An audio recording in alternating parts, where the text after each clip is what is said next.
कोई कितना भी कहे कि सूरज की किरणों ने बड़ा उपकार किया है, चाहे कोई कितना ही बोले कि समंदर की लहरों ने बड़ा उपकार किया है, पर सच तो कुछ और है।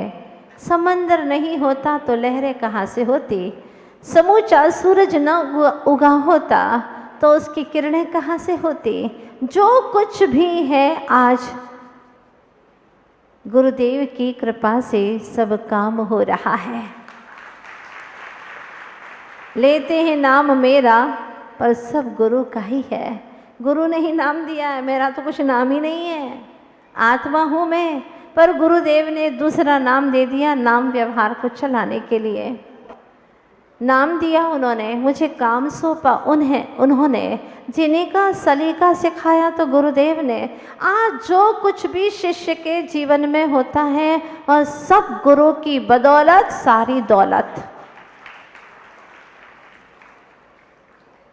चूँकि मुझे गुरुदेव ने बहुत अच्छे से समझाया है, जनागम का घूंट पिलाया है कि हे आत्मन,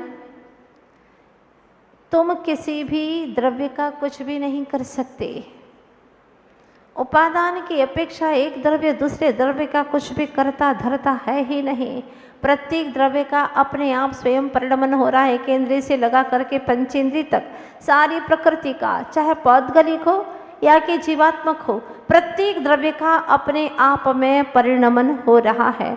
हम रत्ती भर भी उसके जीवन में कोई फेरफार नहीं कर सकते। अगर उसकी योग्यता न हो तो हम किंचित भी उसके अंदर रद्दो बदल नहीं कर सकते, परिवर्तन नहीं कर सकते। आखिर किसने किया है ये सब कुछ? भुट्टे के अंदर दानों की सेटिंग, अनार की इतनी सुंदर सेटिंग, अंगूर के क्या गुच्छे के गुच्छे हैं, हाँ, और देखो ना अनानास की क्या डिज़ाइन बनाई है, क्या प्रकृति का सौंदर्य है। ये सब कुछ अपने अपने ही परिणमन की योग्यता के अनुसार ही प्रत्येक द्रव्य में होते हैं। इवन शरीर का भी, कहाँ नाक कहाँ कान, क्या हमने बनाया? इस शरीर को मैंने नहीं बनाया, इस शरीर को भी बनाया है तो नाम कर्म ने, नाम कर्म के पौद्गलिक कर्म परगणाओं ने। इसमें भी जो कर्म है वह इस जीव ने पूर्व कर्म के उदयवशात, उदय के ऊपर भी मेरा कुछ नहीं चला, सिर्फ वर्तमान में कर्मों उदय में भी मैं संभल करके अपने परिणामों को कैसा करूं ये मेरे हाथ में है। और वो भी तब है जब मेरा उपादान जागृत हो, तब मेरे हाथ में अपने भाव और परिणाम की लगाम है, अन्यथा कुछ नहीं है। ये सब संसार अपने आप में परिणमन कर रहा है। इसीलिए ये सच है जब तीर्थंकर भगवंत कहते कि मैं किसी पर द्रव्य का करता नहीं, अनंत वीर्य के धनी, तो हम कौन से खेत की मूली हैं? क्या बिसात है हमारी जो हम कहे दम्भ भर करके अहंकार से कि मैंने किया? ना कुछ, आज तक न कुछ किया है न कुछ कर सकता हूँ। यहाँ ये बात जैसे ही हृदय में जमती है, सारा अहंकार खत्म हो जाता है, मान नदारद हो जाता है, और स्वतंत्र परिणमन के कारण से प्रत्येक जीव सहज होता चला जाता है। अगर ये ज्ञान हो जाए, ये सुध आ जाए कि प्रत्येक द्रव्य का परिणमन स्वतंत्र है, प्रत्येक द्रव्य स्वतंत्र है, वह अपना कर्ता स्वयं है, मैं किसी पर द्रव्य का कर्ता नहीं हूँ, ये बात गुरुदेव ने बताई है। वो गुरुदेव जो स्वयं कभी किसी के पर के कर्ता नहीं बनते, सहज जिनका जीवन है, आखिर वो कौन है, कैसे हैं गुरुवर? इनके बारे में जब हम सुनेंगे तो आपको लगेगा कि यह ज्ञान धारा निरंतर चलती रहे, एक पल के लिए भी रुके नहीं। इतना बढ़िया आनंद आने वाला है। कुछ लोगों ने कहीं कहीं पर सुनी थी यह ज्ञान धारा, तो आकर के मुझसे कहा, माता जी वो ही क्लास लगाइए ना, वो ही दृश्य हमें देखना है, वो ही चाहिए ज्ञान धारा। तो आप सब लोगों की भावनाओं के अनुसार मैंने एक क्लास को चुना है। आचार्य गुरुवर श्री विद्यासागर जी महाराज के जीवन की गाथा 5 खंडों में उसे गूंथा गया है। पहला खंड शुरू होता है सम्यक बीज वपन। जब तक बीज का वपन नहीं होगा, जब तक बीज नहीं बोएंगे तो ज्ञानांकुर प्रस्फुटित नहीं हो पाएगा, अंकुर नहीं फूटेगा। अंकुर नहीं फूटेगा तो चारित्र रूपी पौध का पल्लवन नहीं होगा। चारित्र रूपी पौध का पल्लवन नहीं होगा, अगर पौधा नहीं बढ़ेगा तो उसमें फूल कैसा लगेगा, और फूल ही नहीं आएगा तो फल कैसे आएंगे। हमें तो फल चाहिए। आप जो कुछ भी काम करते हैं सबसे पहले सोचते हैं कि इसका फल क्या होगा, इसकी निष्पत्ति क्या होगी। अगर मैं धंधे में इतना पैसा लगा रहा हूँ तो इसका फल क्या मिलेगा मुझे। आप जो कुछ भी काम संसार का भी करते हैं तो पहले फल की और उद्देश्य लक्ष्य की और आप लोग दृष्टिपात करते हैं, इसका परिणाम क्या आएगा। तो बस उसी तरह से 5 खंडों में गूथा हुआ ज्ञान धारा महाग्रंथराज आचार्य भगवान के जीवन का वर्णन करता हुआ। अब आप कहेंगे कहाँ मिलेंगे गुरुवर। गुरुवर तो सभी भक्तों के हृदय में मिल जाएंगे। कहते हैं ना, अयोध्या में ढूंढोगे तो राम मिल जाएंगे, कृष्णपुरी में ढूंढोगे तो घनश्याम मिल जाएंगे, और श्रद्धा से ढूंढोगे यहाँ के हर भक्त के हृदय में तो गुरु विद्यासागर अवश्य मिल जाएंगे। आज सूरत के भी महानुभाव आए हैं। इस भावनाओं को लेकर के जिन गुरुदेव के श्री चरण सूरत में कभी पड़े थे और वहाँ की सूरत बदल दी थी, और हर सूरत के अंदर एक मूर्त हो सकती है, उन्होंने घोषणा की थी, और उन्होंने पाषाण को भी परमात्मा बना लिया था। वो जिन मंदिर आज भी उनकी यादों में कड़ कड़ में उनकी स्मृतियां सजो रहा है कि वह गुरुवर जिनके श्री चरण कभी वहां पर पहुंचे थे। तो जब पाषाण को भगवान बना सकते हैं तो हे गुरुवर, हम जैसे पुरुषों को आप भगवान नहीं बना पाएंगे, जरूर बनाएंगे। बस हमें तो वह अवसर चाहिए, वो निमित्त चाहिए। इस बार अहमदाबाद वालों को बहुत अच्छा अवसर प्राप्त हो गया और वह झोली भर भर करके इकट्ठा कर रहे हैं। हर दिन हर क्षण बहुत कुछ सजो रहे हैं अपने जीवन में। बस आप सभी से यही कहना चाहती हूँ कि गुरुदेव को जब भी हम देखते हैं तो ऐसा लगता है जब सारा जगत सोता मेरे गुरुदेव जगते हैं। जब सारा जगत सोता मेरे गुरुदेव जगते हैं। कठिन से ही कठिन पथ को मेरे गुरुदेव चुनते हैं। वही महावीर इस युग के, नहीं महावीर इस युग में मुझे कोई गम नहीं। मेरे गुरुदेव को देखो, वही महावीर लगते हैं, वही महावीर लगते हैं। और आप लोग बहुत ही सौभाग्यशाली हैं कि ऐसे महावीर जैसी सूरत को धारण करने वाले, ऐसे ही विराग पथ पर चलने वाले गुरुदेव आप सबके हृदय में है। कहते हैं ना, किसी के पास कुछ ना हो तो हंसती है दुनिया, किसी के पास कुछ ना हो तो हंसती है दुनिया, और किसी के पास सब कुछ हो तो जलती है दुनिया।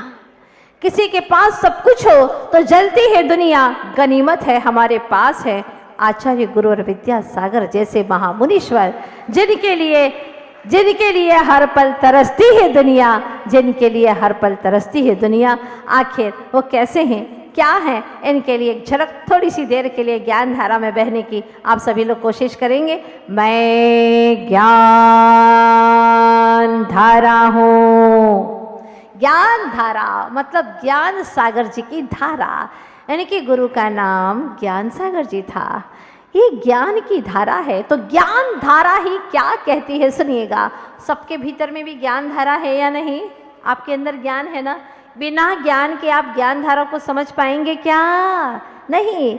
आप लोग अभी जो समझ रहे हैं किसके माध्यम से? अपने अपने ज्ञान के माध्यम से, है ना। बाहर का निमित्त मत ढूंढिएगा। जो भीतर में आपका ज्ञान है उस उपादान से ही आप जानते हैं। समझ में आता है, चेहरे पर खुशी की झलक आती है, तालियां बजती है। समझ में नहीं आता तो ऐसे के ऐसे ही बैठे रहते हैं। हमको सब समझ में आता है। यहाँ बैठे बैठे आपको समझ में आता है कि नहीं आता है? तो चलिएगा, आज सभी लोग कवि बनेंगे और जिन शब्दों को मैं छोड़ देती हूँ उसे बड़ी बुलंदगी के साथ में गाएंगे उसी कविता की टोन में। मैं ज्ञान धारा हूँ, प्रतिपल प्रवाहमान, ध्रुवधामान, सतत गतिमान, रहती हूँ प्रत्येक आत्मा में, बहती हूँ निशब्द में, ऐसी बहती हूँ। मेरा कोई शब्द नहीं होता, मैं प्रतिपल प्रवाहमान हूँ। आपका ज्ञान हर समय प्रवाहमान है या नहीं? गतिमान है या नहीं? बोलिए, ध्रुव गति से धावमान यानी दौड़ रहा है या नहीं? बिल्कुल। ज्ञान धारा कहती है मैं प्रत्येक आत्मा में रहती हूँ, बहती हूँ निशब्द में। आपके पास में ज्ञान कब से है? बोलो। अनंत अनंत। अनंत काल से मतलब क्या?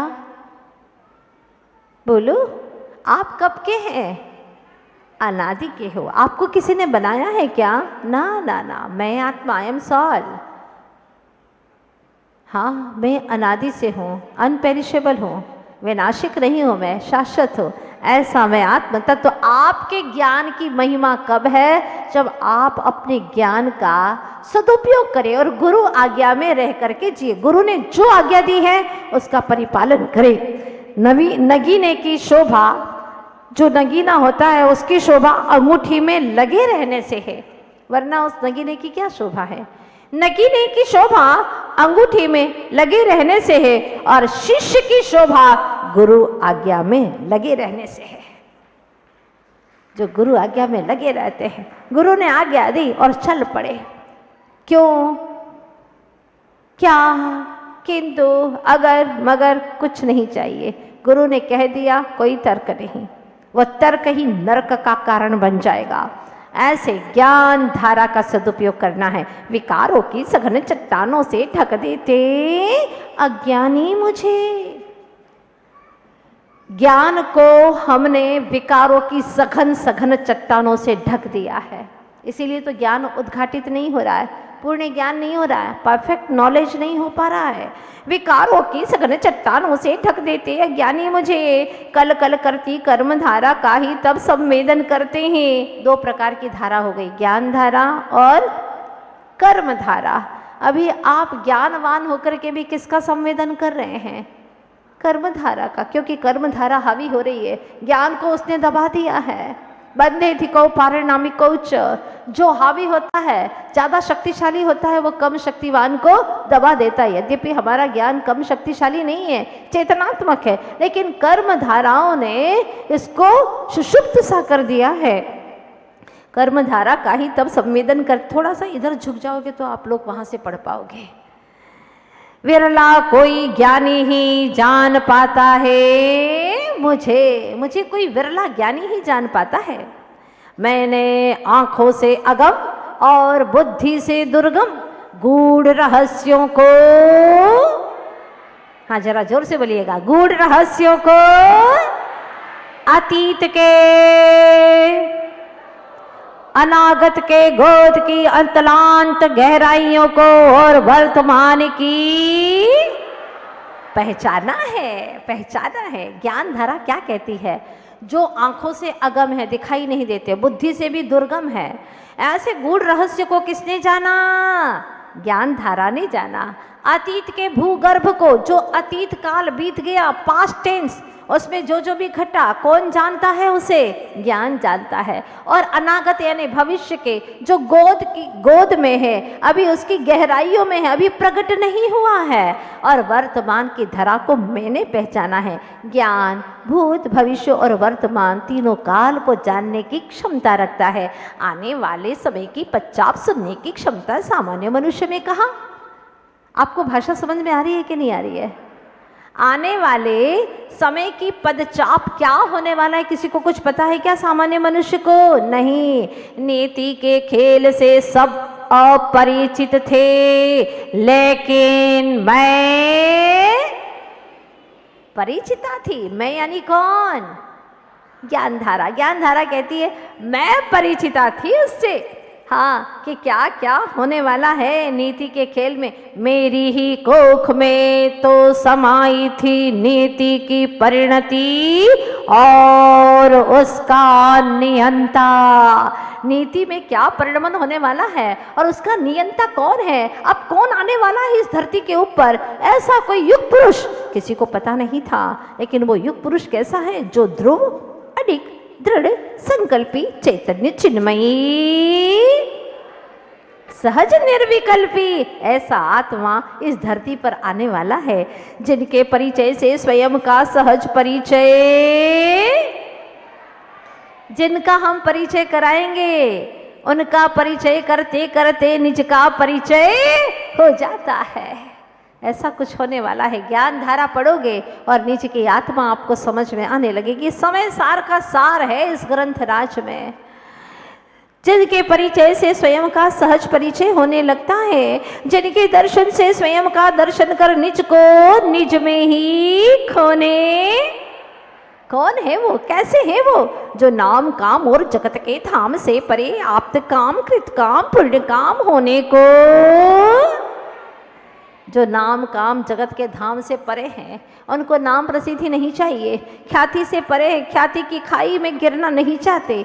ऐसे जो अपने ही पूर्वकृत पुण्य कर्मों से मां श्रीमती की कोख में अवतरित हैं, मां श्रीमती की कोख में अवतरित है। प्रकृति भी आज अत्यधिक पुलकित है। क्या सुंदर दृश्य आप चित्र में देखिएगा। ओ स्वर्ग का विमान, एक दिया जलता सा, जलते जलते वह जलता हुआ दिया मां श्रीमती की कोख में अवतरित है। मानो स्वर्ग से चयकर किसी पवित्र आत्मा के आने का दे रही है। प्रकृति संकेत दे रही कि अचानक कुछ हल्का सा, झलका सा, अपूर्व सा सुखद अनुभूत हुआ, कुछ अद्भुत हुआ, पर दृश्य कुछ नहीं। कुछ अद्भुत सा हुआ, माँ को झलका, लेकिन दिख नहीं रहा है। अब कैसे दिखेगा? अभी तो कोख में आया है, 9 महीने के बाद में दिखने वाला है। गर्भ के रहस्य में समा गया चेतन आत्मा, गर्भस्थ के गर्भ में ज्ञान। जो गर्भस्थ जीव है उसके भी गर्भ में ज्ञान है कि नहीं? बोलो। 3 महीने के बाद में ज्ञान आएगा, जीव आएगा, ऐसा है क्या? बोलो माताओं। कहती है ना 3 महीने के बाद में जीव आता है, तब तक तो उसको झटपट निकाल दो। ओहो, अगर एक समय भी हुआ है वो जीव आया है, अगर तुमने टेबलेट खाई है, जीव को बाहर निकाला है, वो मृत हो जाएगा। पंचेंद्रिय सैनी जीव के मरने का पूरा दोष तुम्हारे माथे पे आएगा। ध्यान रखना। इसलिए ऐसा पाप कभी नहीं करते, कभी नहीं करते। अगर किसी ने किया भी हो तो वह आहार देने की अधिकारिणी नहीं है। पति ने अनुमोदना की हो, जब तक वह पंचेंद्रिय जीव की हिंसा का दोष जो माथे पर लगा है उसका प्रायश्चित नहीं लेंगे, तब तक वह आहार दान आदि के अधिकारी नहीं हो सकते। ऐसी जैनागम की आज्ञा है। बहुत बड़ा दोष हो गया है। अपने ही संतान का मर्डर करवा दिया, गर्भ में ही मरवा दिया है, औजारों से उसके टुकड़े टुकड़े करवा करके, कोई 1 महीने का, कोई 2 महीने का, उसको टुकड़े टुकड़े करवा करके मरवा दिया है। वो चीखता है पर उसकी आवाज़ इतनी तेज नहीं आती कि आप लोग सुन सको। वो बोलता है लेकिन उसकी आवाज़ इतनी तेज नहीं है कि कोर्ट में वह मुकदमा पेश कर सके। नहीं है उसके पास में इतनी क्षमता। वो वहीं पर रोक करके, चिल्ला करके चुप हो जाता है। हमेशा हमेशा के लिए उसकी ज़िंदगी उसकी माँ ही छीन लेती है। ध्यान रखना। गर्भस्थ के गर्भ में ज्ञान और ज्ञान में समाया, ज्ञान में ही तो समाया है भगवान, और ज्ञान में समाया भगवान। प्रकट नहीं, हाँ पलटेंगे इसको, प्रकट नहीं किंतु इसमें बहुत कुछ अप्रकट सत्य निहित है। अभी प्रकट कुछ नहीं दिख रहा है। अभी गर्भ में कौन आया किसी को पता चला क्या? सिर्फ ज्ञान धारा के पाठकों को पता चला है, अभी माँ को भी पता नहीं है। अंतर मुहूर्त में आहार शरीर आदि छहो पर्याप्त या पूर्ण कर गर्भ में ही जगत कल्याण की कामना से मानव प्राणियों को संकेत दे रहा हो, भगवान होने की भावना ले पर्याप्त सुख शांति का आश्वासन दे रहा हो।